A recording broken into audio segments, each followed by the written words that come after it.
Good morning, students. Today we will discuss about chapter 5 of macroeconomics, class 11. So, students, the name of the chapter is production function and returns to a factor. So, production function, this is about the factors and dimensions of production function. So, in this chapter, we will discuss about the concept of production function in the short run and the long run, the concept of total product, marginal product, and average product, law of variable proportions, law of diminishing returns to scale, and the relation between total product, marginal product, and average product. So students, what do you mean by the production function? So it is a relationship between the physical inputs and the physical output. So physical input, by physical input we mean the labor, and the physical output means the product in its physical form.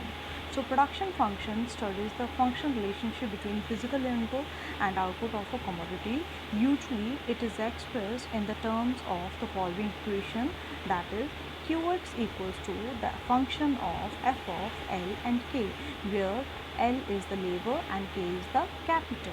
So we can say that production function is a mathematical relationship between the input and the outputs.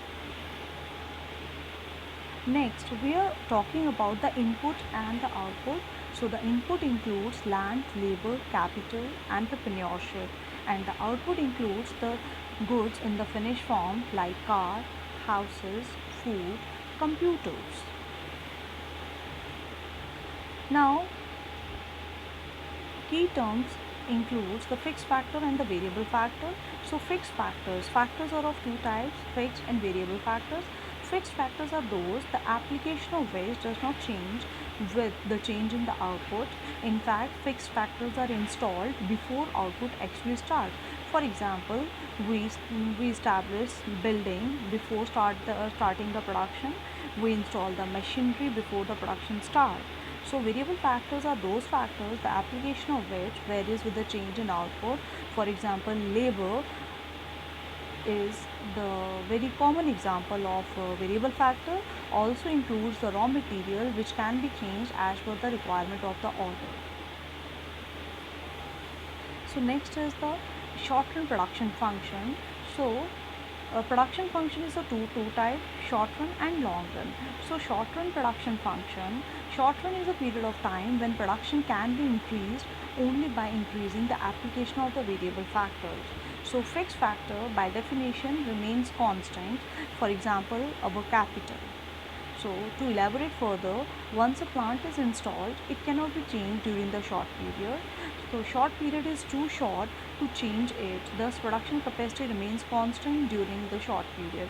So when factor is a fixed factor and the other is a variable factor, so production function may be specified as under, that is the mathematical relation of production function in the short run includes Q of x equals to the function of labor and capital. So here the short run, here the labor and the capital, so both are included. So next is the long run production function. So long run is a period of time when the distinction between fixed factor and variable factor vanishes. So here no discrimination between the factors, all the factors are variable factors. So all the factors are variables. Long period is a long enough to increase production capacity of a firm. Plant size can be changed or more or more plants can be installed. Thus, what is fixed factor during the short run becomes the variable factor over the long period of time. So we can take the example of the capital. We can increase the capital as per the requirement. When both the factors are variable, the long run production function is expressed as Q of x is the function of the labor and capital. Here both the labor as well as the capital are the fixed factors. Now here's the difference between the short run production function and the long run production function. So after going through the meaning of the production function, so we are here to discuss about the difference between the short run production function and the long run production function.